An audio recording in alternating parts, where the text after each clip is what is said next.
puesto que hace algunos días se desató la violencia armada institucional que constituye obviamente el atentado más grande en contra de cualquier forma de humanismo.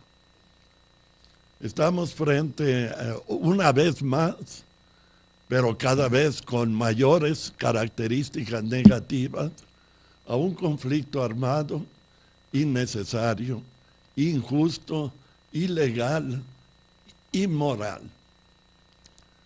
Entonces pensé que tal vez convendría, y no sé si ustedes estén de acuerdo, convendría dedicar algún tiempo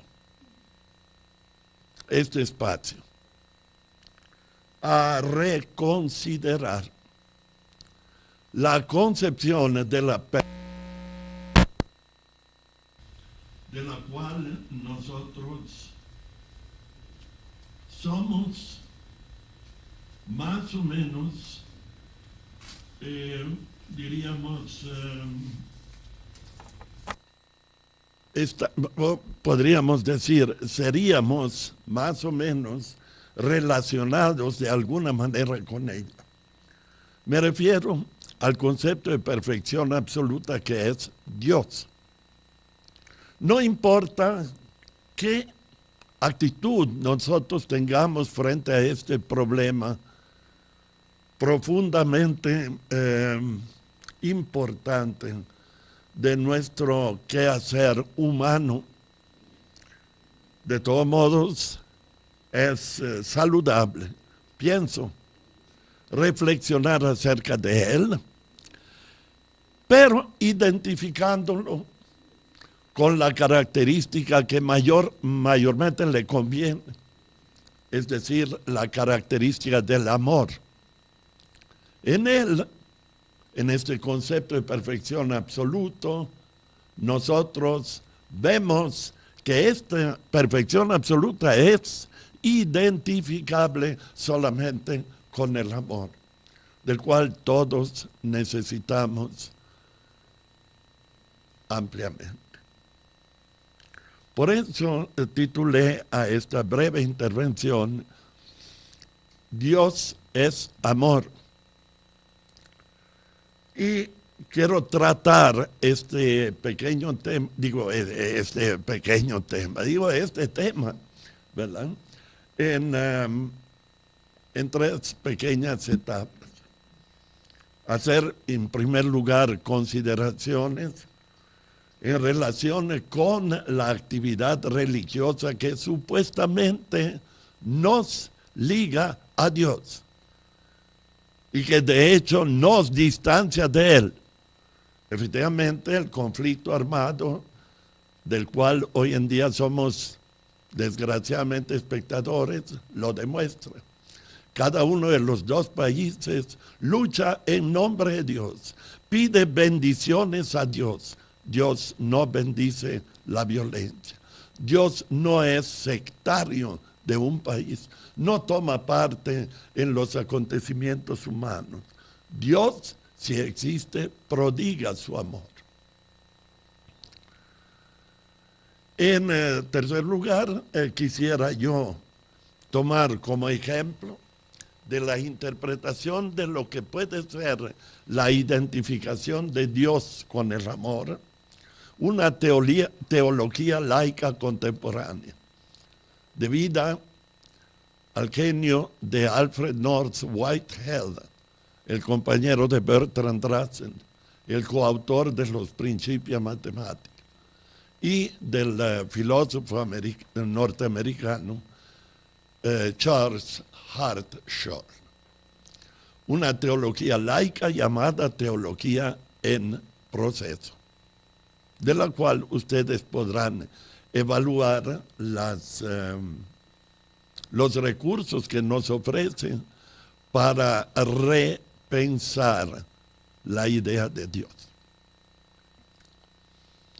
El apóstol Juan, iniciamos pues con esta ensalada. El apóstol Juan afirma en su primera carta, Dios es amor. Y el poeta Dante, en el último verso de su comedia, se refiere a Dios llamándolo el amor que mueve al sol y a las demás estrellas. Por una parte, o por su parte, el apóstol Pablo afirma en la primera epístola a los Corintios que el amor jamás dejará de existir. Y más adelante insiste, 3 cosas hay que son permanentes: la fe, la esperanza y el amor.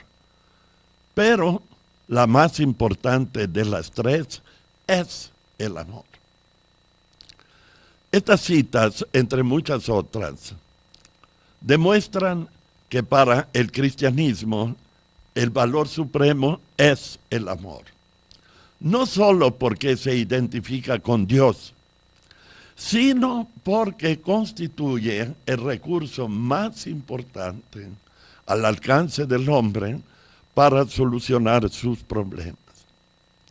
El propósito del presente ensayo es entonces reflexionar sobre el amor en clave cristiana y servirnos para ello de una teología laica contemporánea, es decir, la teología en proceso o panenteísmo, que al hacerlo nos presenta una nueva concepción de Dios. Ahora bien, antes de analizar dicho pensamiento, es nuestra intención hacer algunas consideraciones generales sobre la religión, investigando sus raíces dentro de los que podrían considerarse los comienzos de nuestra civilización. En mi concepto, cuando Aristóteles definió al hombre como zoon politikon, es decir, animal sociable, debería haber añadido, para que la descripción fuera más completa, el adjetivo eusebes, es decir, piadoso, que era el único adjetivo que la lengua griega clásica tenía en relación con la religión. En efecto, el hombre no se conduce tan solo por su instinto social, sino también por sus aspiraciones religiosas. Ahora bien, posiblemente Aristóteles no lo pensó así, porque su concepto de religión estaba fuertemente ligado a las instituciones del Estado y no respondía al concepto más amplio que implica la misma etimología de esta palabra. Es probable que dicho término proceda de algunos de estos 2 verbos latinos, religare, que significa volver a atar, o relegere, que significa volver a elegir, que en todo caso implican la sujeción a algo externo, que posee una fuerza vinculatoria, el interés profundo a que alude Paul Tillich, un grandísimo filósofo, teólogo laico, cuando intenta definir la religión a partir de un sentido más generalizado. A este respecto, conviene hacer una pequeña reflexión. Debemos recordar que el ser humano es un ser vivo y por tanto comparte el valor vida con los demás seres de la escala biológica.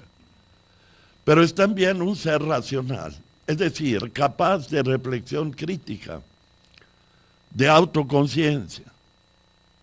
No debe, entonces, solamente estar aferrado a la vida, sino también estar en posibilidad de dar un significado a su existencia.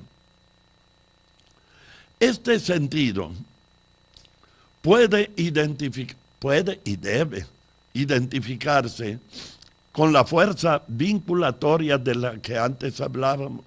O sea, debe identificarse con la experiencia religiosa, con lo sagrado, con aquello que cada hombre no está dispuesto a profanar, si es que realmente puede contestar la pregunta: ¿para qué vivo? ¿Para qué estoy en este mundo? En una palabra, el ideal que quiere alcanzar y para el cual quiere dedicar todos sus recursos, tanto físicos como espirituales. Entonces, en este ensayo no emplearemos el término religión en el sentido eclesiástico o de teología tradicional. La fuerza vinculatoria no es necesariamente Dios para que se pueda hablar de experiencia religiosa, ni mucho menos, pero aquí totalmente menos, ¿verdad?, las variadas instituciones religiosas. Ahora bien, es necesario recordar que los griegos, en las etapas de su civilización, ya habían dado las pautas para las actitudes religiosas generales.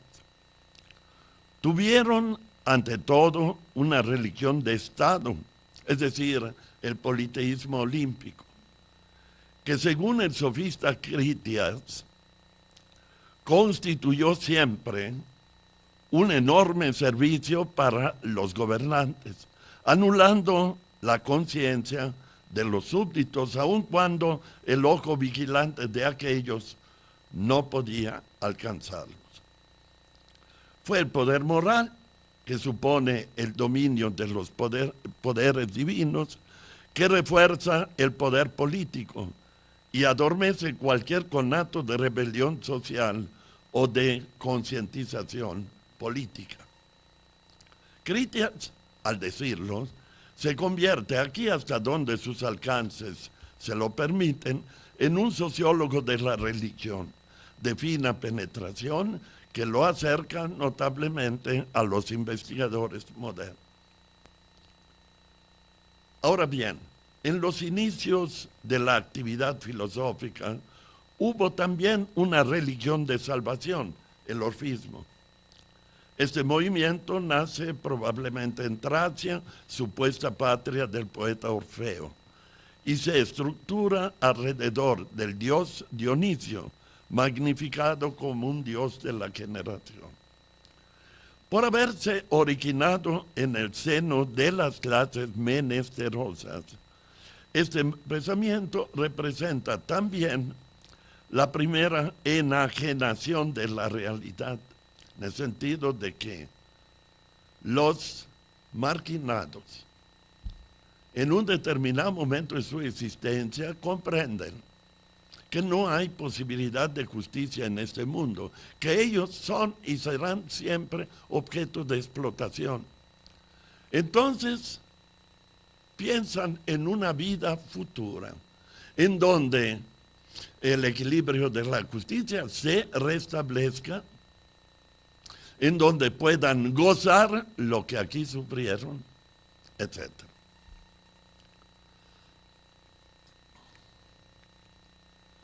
Entonces, aquí esta religión, la órfica, nos da un primer ejemplo de enajenación en sentido religioso. Es decir, no hagas nada por mejorar tu situación en este mundo. Al contrario, piensa en las cosas que debes hacer para agradar a Dios y para que Él te acepte en el suyo después de tu muerte.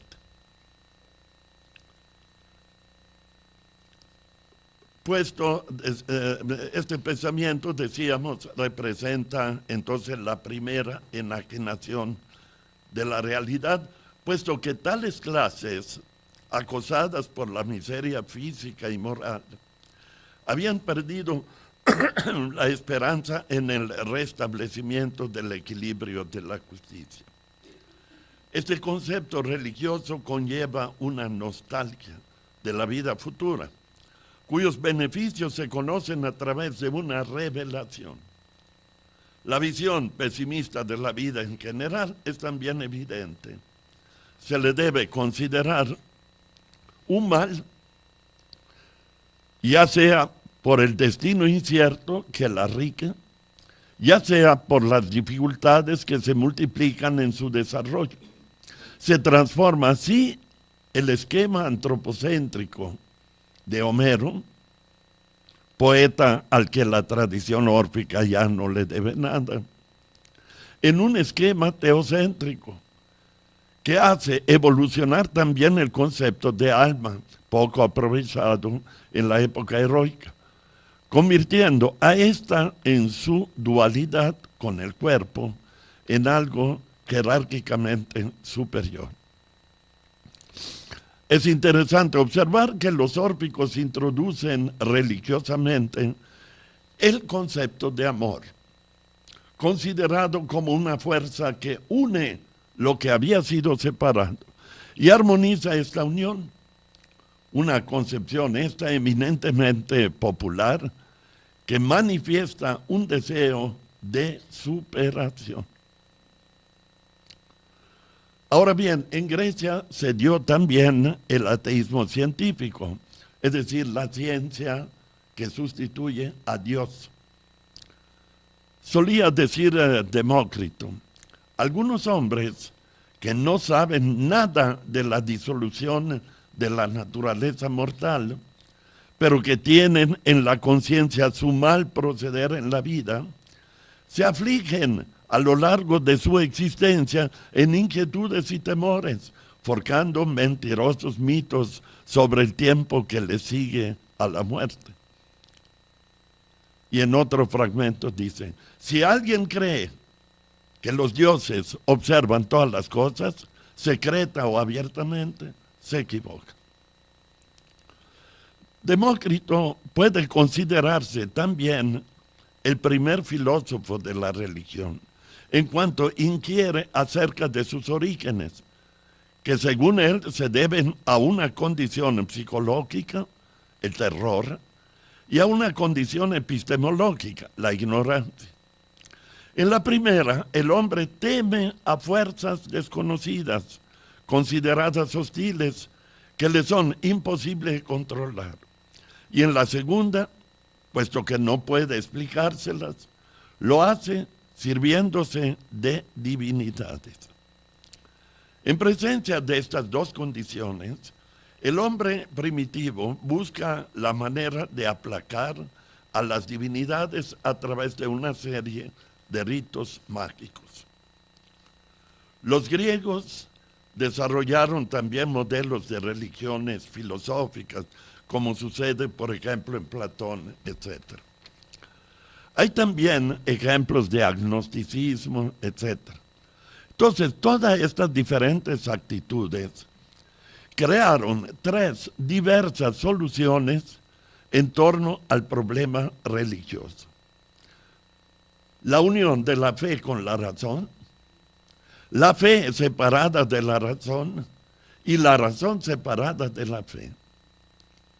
Estas tres soluciones constituyeron los precedentes en nuestra civilización de las tres distintas posturas modernas en relación a Dios. Es decir, Dios fuera del mundo, la tradición teísta del supernaturalismo. O sea, la tradición en la cual están insertas las religiones oficiales que conocemos. Dios y el mundo, las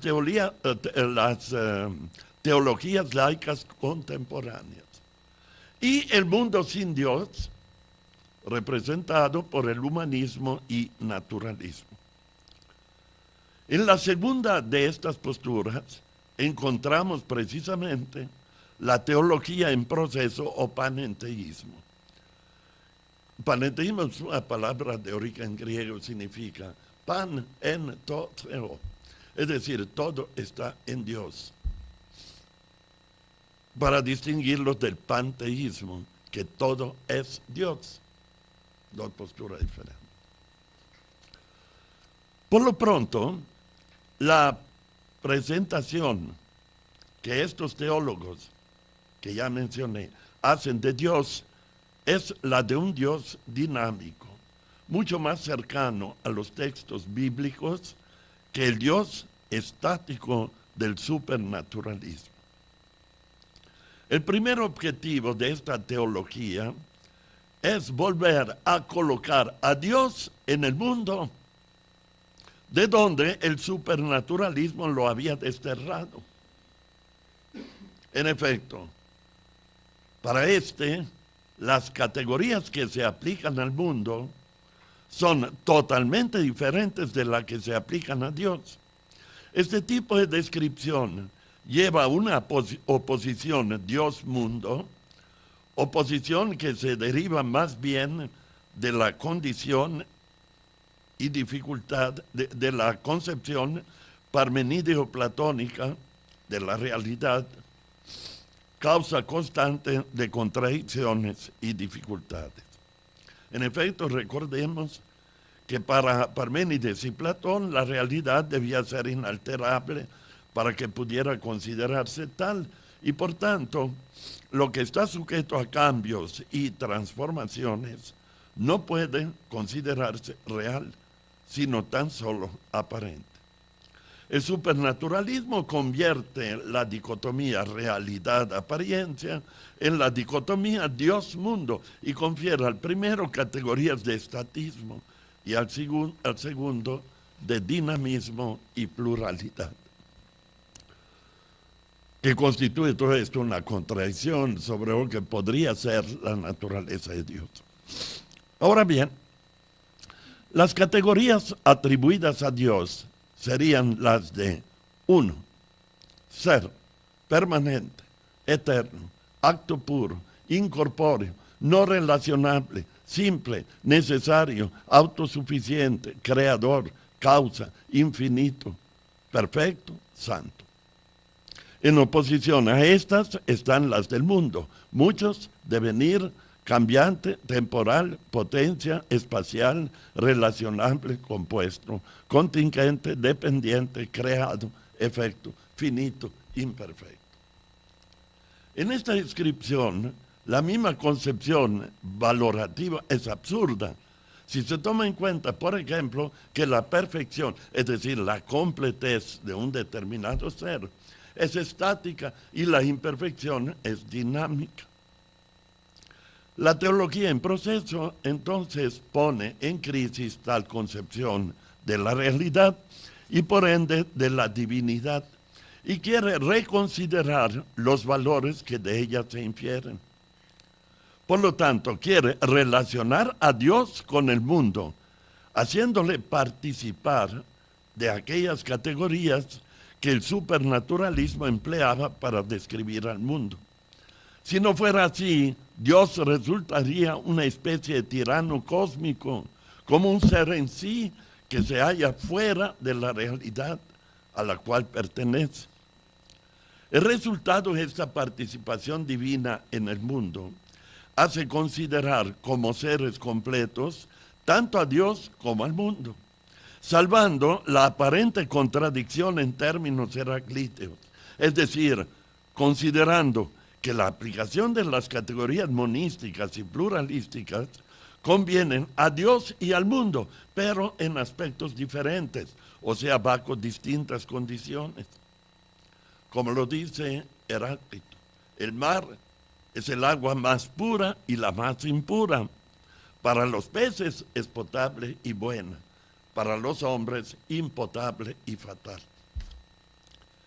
Hay dos razones de tal tradición supernaturalística. Una es histórica. Dice Hartshorne, la historia de las especulaciones teísticas es, antes que nada, una larga experimentación de omisiones. La otra es especulativa, dice Whitehead. A Dios no debe tratársele como si fuera la excepción de todos los principios metafísicos invocados para salvar su propio colapso.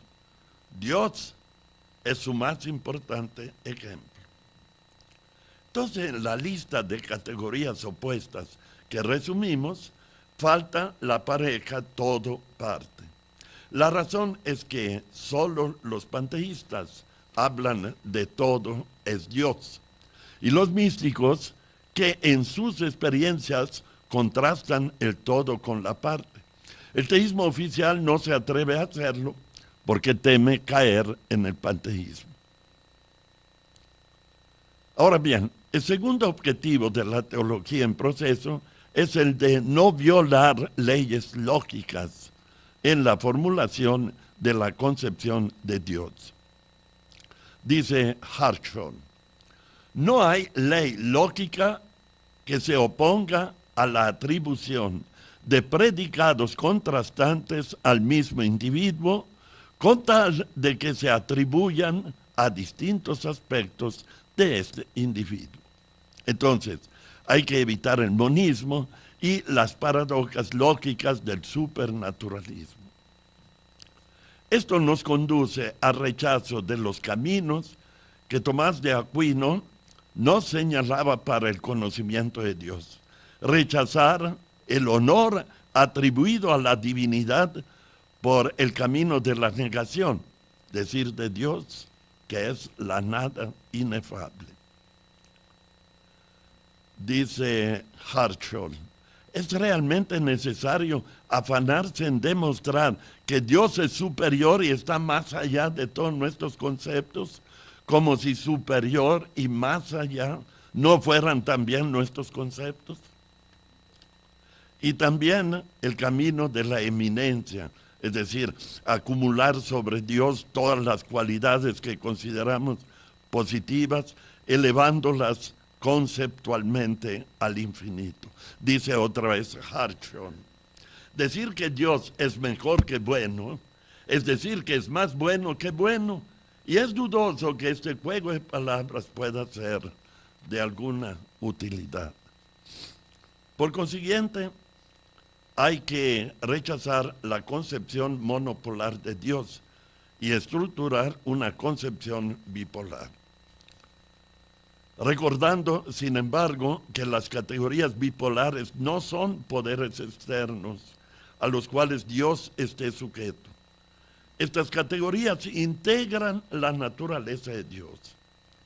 Dice Hartshorne, Dios no está sujeto a las categorías como si ellas fueran algo que anteceden su individualidad. Las categorías son esa individualidad. Además, se considera que en Dios hay una naturaleza primordial y una naturaleza consecuente. Dice Whitehead, la primera es la esencia abstracta y permanente de Dios, considerada en sí misma, sin tomar en cuenta su relación con el mundo. Esta está caracterizada por las categorías bipolares, uno, muchos, ser, devenir, etc. Y la forma concreta en que Dios incorpora estas categorías es parte de su naturaleza consecuente, y en este caso Dios se ve enriquecido por su propia creación. En su naturaleza primordial, Dios ve conceptualmente las posibilidades que podrían ser actualizadas en todos los mundos posibles. En su naturaleza consecuente, Dios experimenta goce y preserva en su memoria la estructura acabada del mundo actualizado. Una representa a un Dios potencial, la naturaleza primordial. La otra, la naturaleza consecuente, a un Dios actual. Y lo actual incluye a lo potencial como un aspecto permanente de sí mismo. Entonces, la naturaleza consecuente de Dios está constantemente enriquecida por el avance creativo del mundo hacia la novedad. Las dos naturalezas Por supuesto, no comportan la existencia de dos dioses. Ellas constituyen un solo Dios y sus aspectos pueden separarse solamente por medio de una abstracción mental. De la misma manera que acontece con la materia y la forma en las teorías aristotélicas. La naturaleza primordial de Dios es simplemente el conjunto de las características imperecederas que persisten en él y están contenidas en todas las etapas de su actualidad en expansión. Y ahora, la afirmación más importante de esta teología. Dios existe, según ellos. Notemos bien, ellos no están imponiendo nada, es decir, están investigando. Es una investigación teológica, como si fuera una investigación de cualquier otra ciencia. Dicen los teólogos en proceso, Dios existe necesariamente, pero su actividad concreta es contingente. El fenómeno que hace operante la hipótesis de Dios es precisamente el amor. Difícilmente podría explicarse sin la admisión de una fuerza cósmica entendida en el sentido del físico Empédocles. O sea, de aquel griego que pensó que todo el universo estaba movido por la fuerza del amor y la fuerza del odio. Esta es precisamente. Para ellos lo importante, o primero de toda la investigación, es encontrar una hipótesis operante para establecer la posibilidad de la existencia de Dios. Es decir, encontrar algo que posiblemente no existiría si no existiera Dios. Para ellos este algo es el amor. ¿Por qué el amor? Porque nuestra acción y la situación actual en que vivimos lo demuestra con creces. Nuestra acción es casi siempre dirigida a destruirnos, a autodestruirnos. Y por milagro, vamos a decir, seguimos todavía ahí, como género, como raza. Dios, esto es también importante, por lo menos para mi gusto, Dios no es creador en el sentido cristiano oficial, sino como actualizador de la realidad en su renovación. Y en este sentido, ambos, Dios y el mundo, son creadores. Dios es el supremo introductor de la realidad, pero no el único. En cuanto al concepto,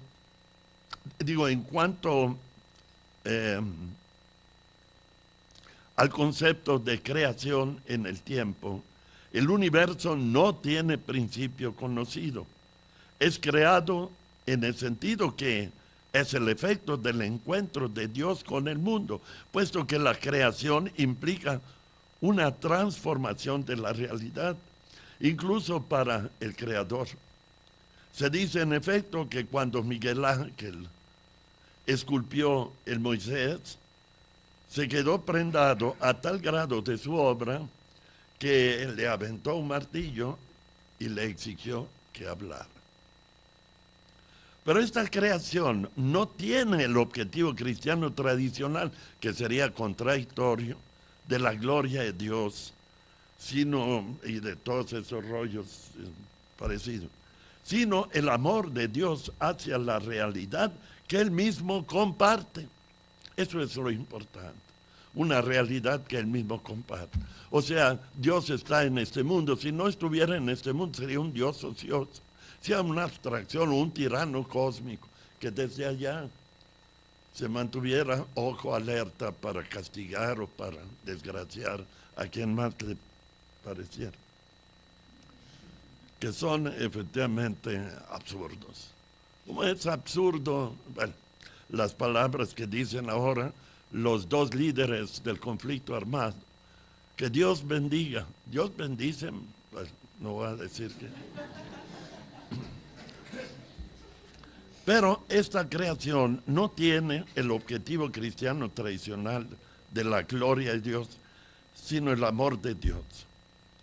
El amor de Dios hacia la realidad que Él mismo comparte. Dice Whitehead, los muchos se vuelven uno y se encuentran por el uno.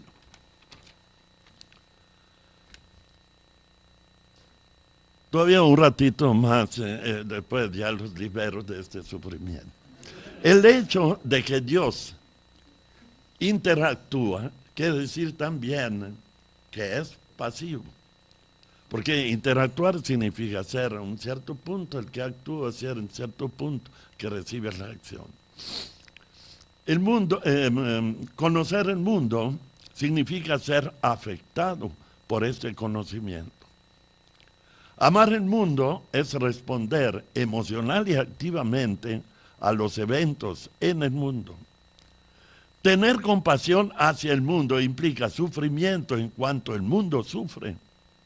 Otra vez, se toma a Dios más en sentido bíblico que el cristiano tradicional. Dice Whitehead, Dios es el gran compañero, el compasivo que entiende. Dice más adelante, no tengo ninguna cristología que ofrecer, amén de la simple sugestión de que Jesús parece ser el símbolo supremo que la historia nos proporciona de un Dios genuino y literalmente simpático. Pero no simpático en el sentido que damos nosotros a esta palabra. O sea, un Dios que sufre con nosotros, digo para acabar pronto. Un Dios que sufre con nosotros, o sea, que comparte todo, que lo comparte todo. Él, dice Whitehead, recibe en su propia experiencia los sufrimientos y las alegrías del mundo. Atribuir pasividad a Dios es también hacer más fácil la solución del problema planteado por la Teodicea, puesto que su poder no es omnicausal y por consiguiente no es causa de lo que nosotros llamamos mal moral. El otro aspecto de la pasividad es que el amor que tenemos y expresamos hacia nuestro prójimo se expresa en último término hacia Dios mismo, así como es Él, en último término, víctima de nuestro odio.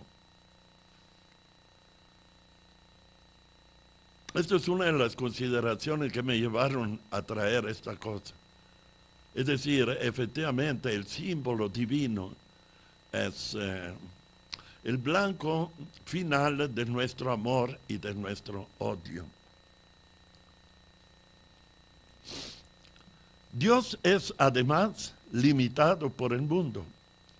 Su poder es limitado por el hecho de que nosotros cooperamos con Él.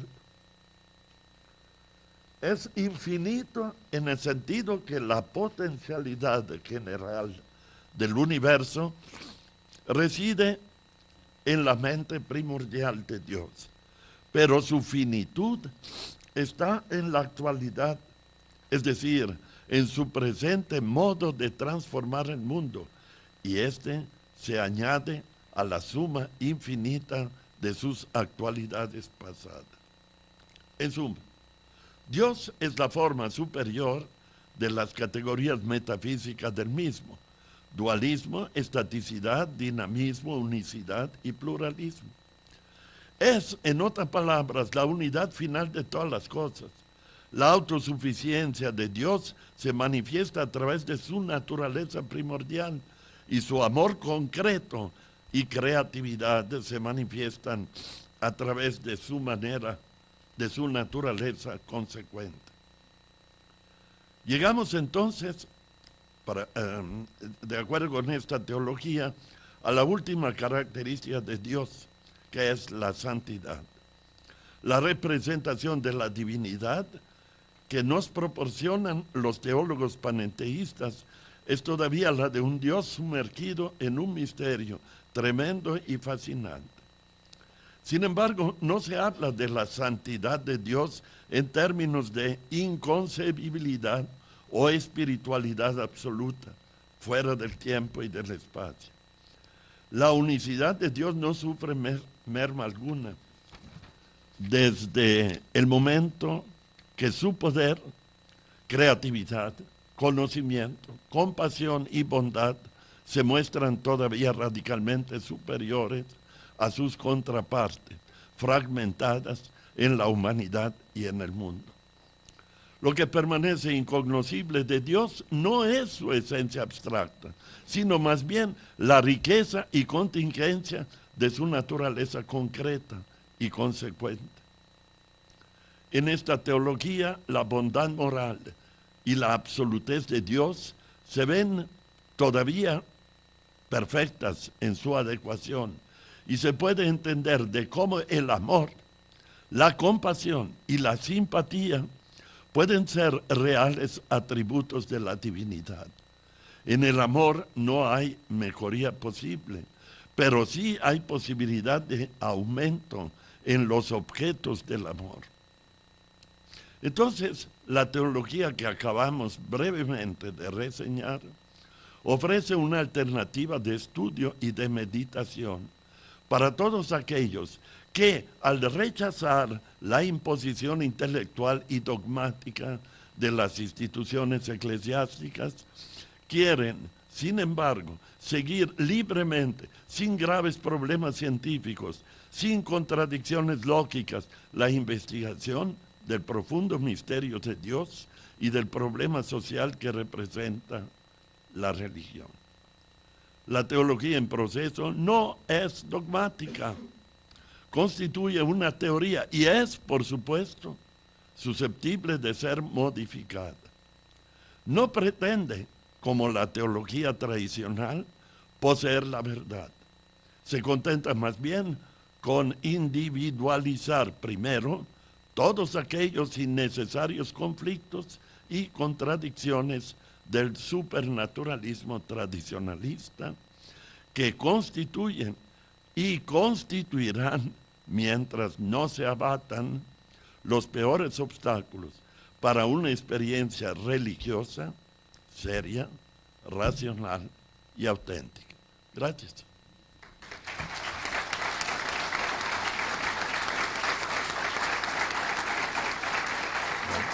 Bien.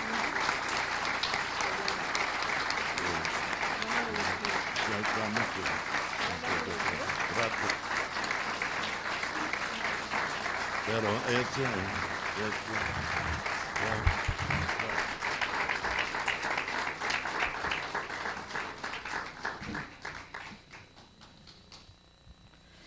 bueno, ¿sí se escucha?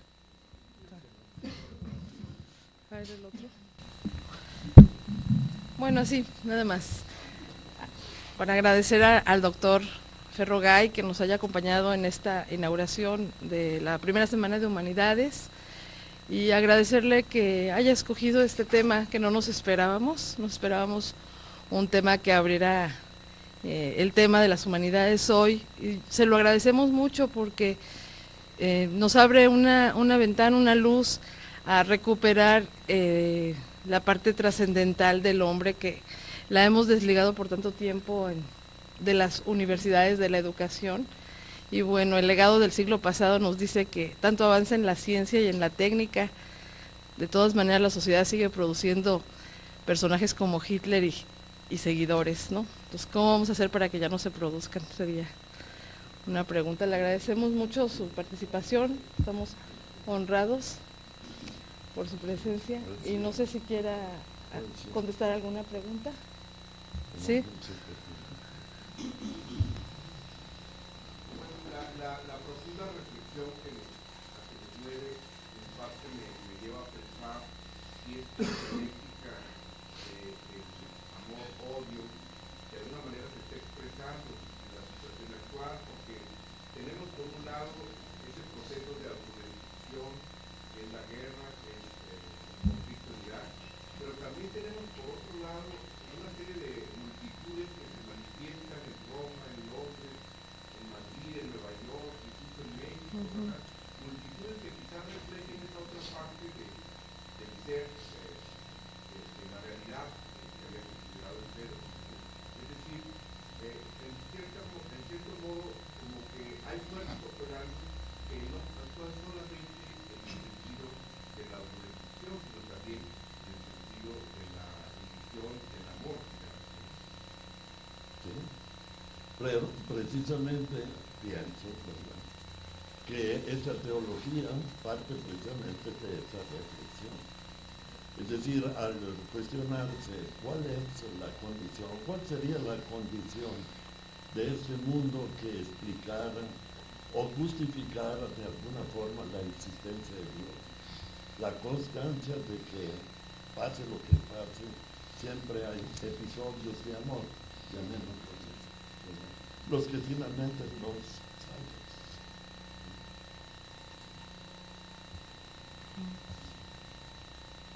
Dígame.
No, no son tan malvados, doctor.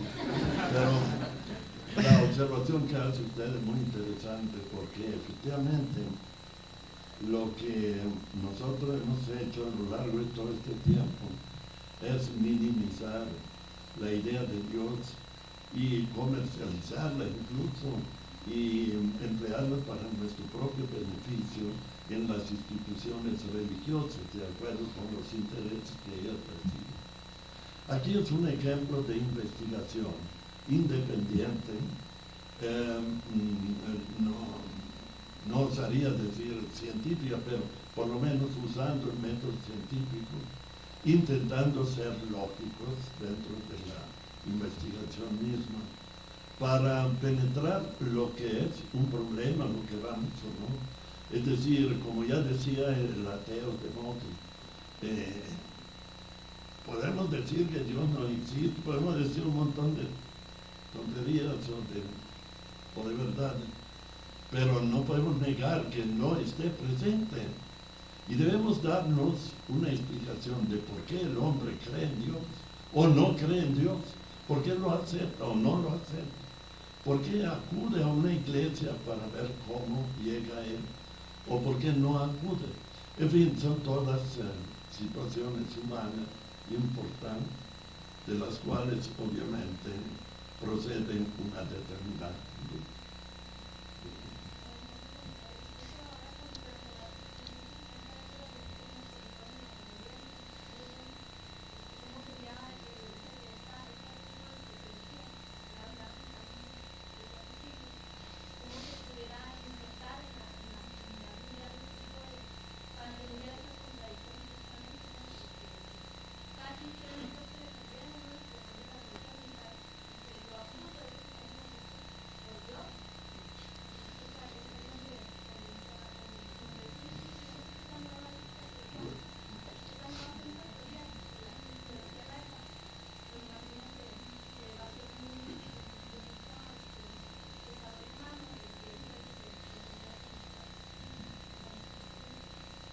Sí, entendiendo que esta investigación es una investigación legítima y es una investigación, si puede seguir fuera del cauce institucional de las religiones confesionales.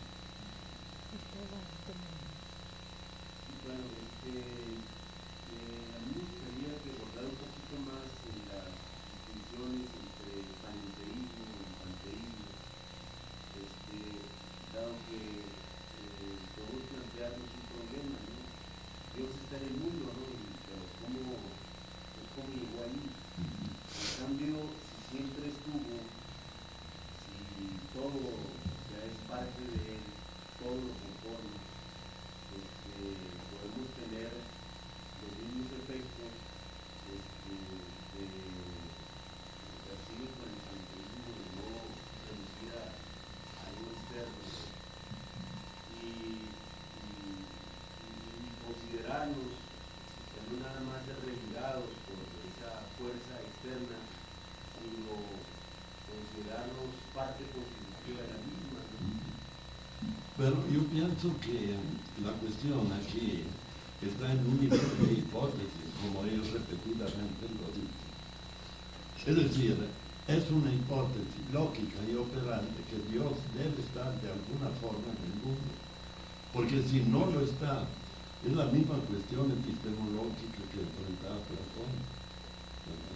O sea, si conocer es contemplar las esencias, y si las esencias no están en este mundo, pues no vamos a conocer nunca. Aquí es, dentro del terreno religioso es lo mismo. Es decir, si Dios está fuera de este mundo, nunca podremos tomar contacto con Él. Entonces, por eso llaman a este intento de investigación panenteísmo. O sea, Dios está en todo, pan en todo, ¿verdad? O todo está en Dios. Es decir, Dios está en el mundo. Todo lo que es mundo está en Dios.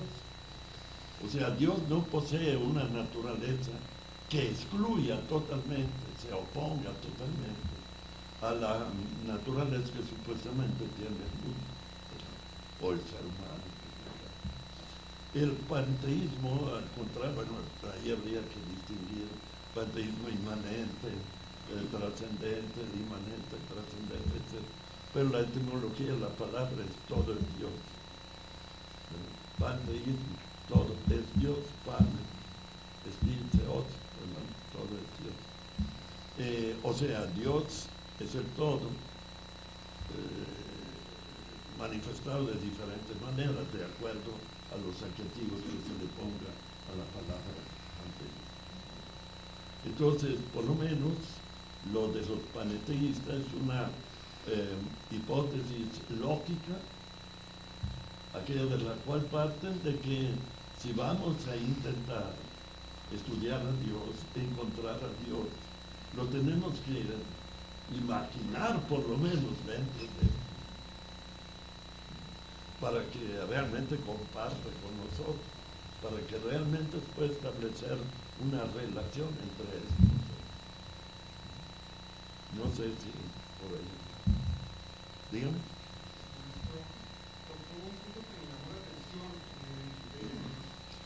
Hablando de una religión al lado de la religión que está dentro de los es decir, la religión católica, si podría profundizar un poquito las causas las cuales se origina esta religión de una u otra forma contraria a la religión cristiana, porque esta búsqueda de una dualidad dentro del hombre. No entiendo bien la pregunta, pero si intento entenderla, le pregunto ¿quiere usted preguntar por qué nace una religión al lado de la religión oficial? O sea, del politeísmo olímpico. Por la simple razón que esta religión, como aludimos simplemente, nace entre la gente menesterosa, o sea, los marginados, los que están desesperados acerca de sus propias condiciones humanas y que pensaban con justa razón que jamás se les haría justicia dentro de este mundo. Entonces, bajo el influjo de una supuesta revelación divina, ellos piensan que esta que estamos viviendo no es la verdadera vida. La verdadera vida va a ser la que se produzca después de la muerte, cuando nos reconectemos al mundo de Dios, el cual obviamente podrá restablecer el equilibrio y justicia que está roto dentro de este mundo. Por consiguiente, vivimos en una constante nostalgia de la vida futura, que es una característica común de la mayor parte de las religiones de salvación. Vamos por orden, ¿decirte? Maestro, en cuanto a lo que vamos con de las religiones, esto nos mueve a un tono, pues sí, religioso, que es, entonces, es lo que todo lo que es religioso es como, también en todas las religiones nos mueve la fe, que es creer sin ver. No. Mire, pienso esto en relación a lo que usted dice. Yo pienso que efectivamente la identificación de Dios con el amor, investigado, digamos, de una forma seria y coherente, ¿verdad?, es ajeno totalmente a cualquier tipo de interpretación de Dios que dé una religión institucionalizada. ¿Verdad? Todas las religiones institucionalizadas, no estoy hablando de los miembros de ellas, donde hay excepciones, obviamente, pero digo en cuanto a esencia, en cuanto a comportamiento general, es una condición en donde el amor brilla por su ausencia, y en donde la figura de Dios es realmente menoscabada.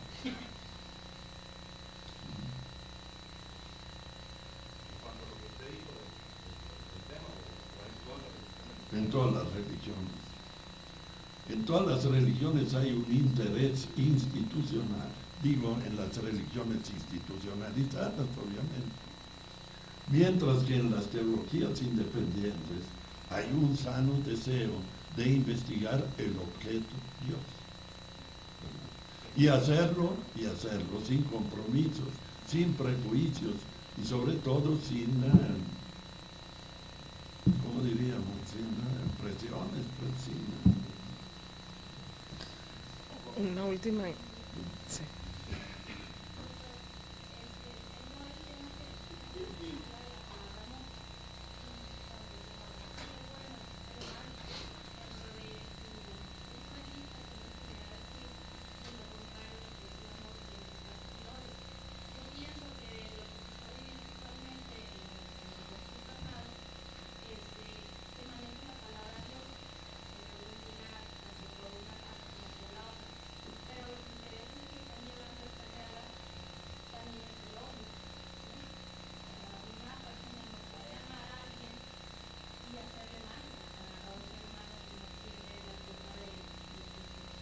Sí, pero es un odio sin razón.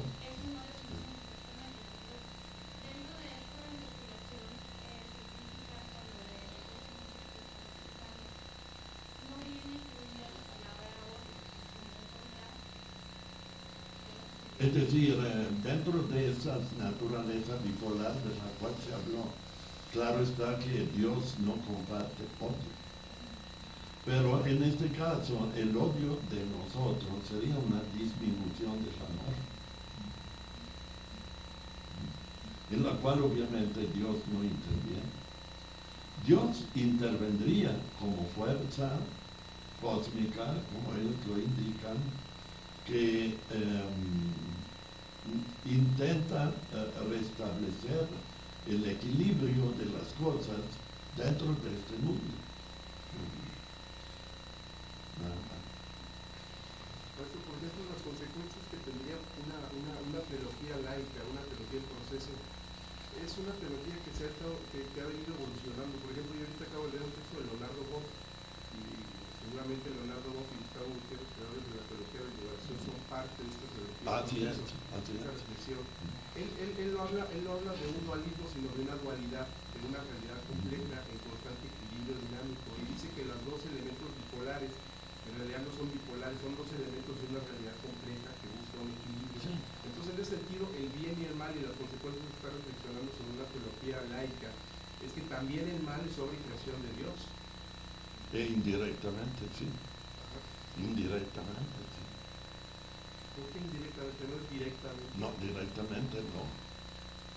Directamente. No es que esos elementos están buscando un equilibrio dinámico en una realidad compleja, el bien y el mal. No es el bien o el mal, sino el bien y el mal en una realidad compleja. Es posible. Pero dentro de estas teologías, precisamente la ventaja es que se puede discutir. O sea, no hay dogmas. Y llegar a las mismas conclusiones a través de diferentes caminos es precisamente el propósito de la ciencia. Incluso Leonardo Boff plantea que la religión es una cosa y el elemento dinámico que lo equilibra sería la fe, una experiencia profunda en el misterio de Dios. Pero la religión es la parte humana, la parte terrenal, la parte de los ricos, y la fe es la experiencia mística trascendente. Lo que Paul Tillich, un teólogo laico, llama precisamente interés profundo, que es lo importante en esta cuestión. Bueno, pues agradecemos a todos su presencia y les invitamos a seguir participando en las actividades. Tienen su folletito. Muchas gracias. Muchas gracias, doctor.